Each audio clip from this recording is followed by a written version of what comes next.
अगले सवाल भी चलते हैं। The value of an equipment depreciates by 20% each year, how much less will the value of the equipment be after 3 years? A 48.8%, B 51.2%, C 54%, D 60%। ठीक, question कह रहा है कि एक इक्विपमेंट है जिसकी वैल्यू 20% हर साल घट रही है। ठीक है, हर साल घट रही है, तो हमें बताना है कि 3 साल बाद उसकी वैल्यू कितनी होगी, इनिशियल वैल्यू से कितनी कम होगी, कितने परसेंटेज में। ठीक है, तो हमें नेट परसेंटेज चेंज बताना है आफ्टर 3 years। तो फॉर्मूला अप्रोच से हम पहले करते हैं।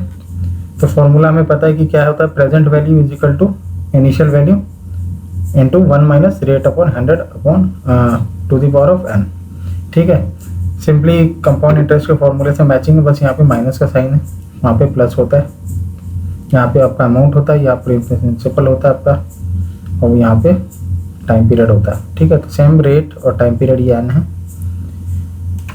तो ये इसमें सिंपली वैल्यूज़ को रख देते हैं। हमें प्रेजेंट वैल्यू और इनिशियल वैल्यू तो दी नहीं गई है, तो हम प्रेजेंट वैल्यू को x मान लेते हैं और इनिशियल वैल्यू सेम ऐसी रहेंगी। बाकी रेट हमें दिया गया है 20% और टाइम पीरियड जो और ब्रैकेट के ऊपर है 3 years। फर्दर इसको सॉल्व करेंगे तो ब्रैकेट में आपका 100 माइनस 20 80 अपॉन 100 का होल क्यूब। फर्दर आप इसको सॉल्व कर लीजिए तो आपकी x is equal to initial value into 0.512 आएगा। ठीक है, 8 का क्यूब 512 होता है, तो 0.512 आपका इनिशियल वैल्यू के टाइम्स आ गया। ठीक है, तो यहाँ पे हम इनिशियल वैल्यू को 100 मान लेते हैं। ठीक है, तो अब यहाँ पे इनिशियल वैल्यू को 100 मानेंगे। ठीक है, इनिशियल वैल्यू अगर 100 रुपये है या 100 रुपये, तो आपका प्रेजेंट वैल्यू 3 साल बाद कितनी हो जाएगी, 0.512 टाइम्स। ठीक है, 51.2 रुपीज़ हो जाएगी। अगर 100 रुपये थी पहले, तो अभी 51.2 पैसे 51 रुपीज़ 2 पैसे हो जाएगी 3 साल बाद। तो यहाँ पे आप देखिए इनिशियल वैल्यू से कितना कम हुआ है, 100 से कितना कम हुआ है कि 51.2 है।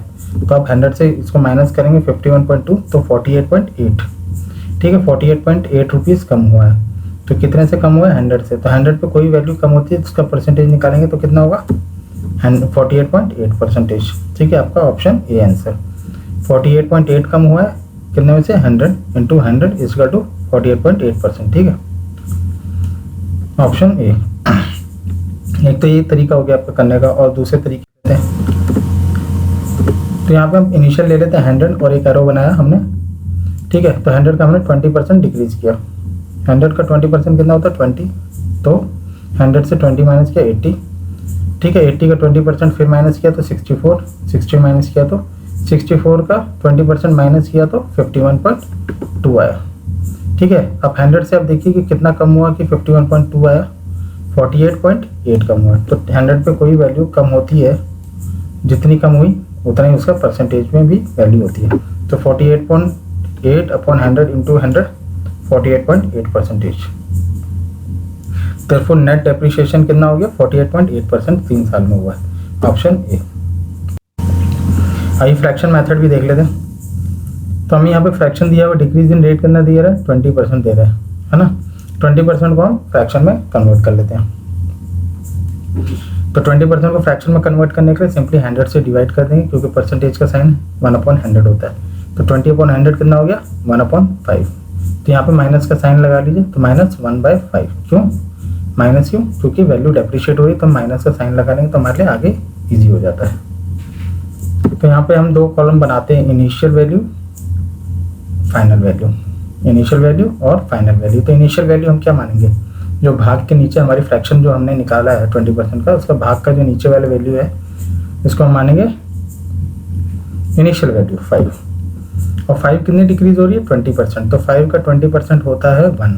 तो 5 में से 1 गया 4। ठीक है, तो यहाँ पे वही बोल रहा है ना, डेप्रिशिएट हो रही है हर साल, कितनी हो रही है, 20% हो रही है। तो 5 का 20% डिक्रीज हुआ 4। या तो आप यहाँ से कर लीजिए 5 माइनस 1।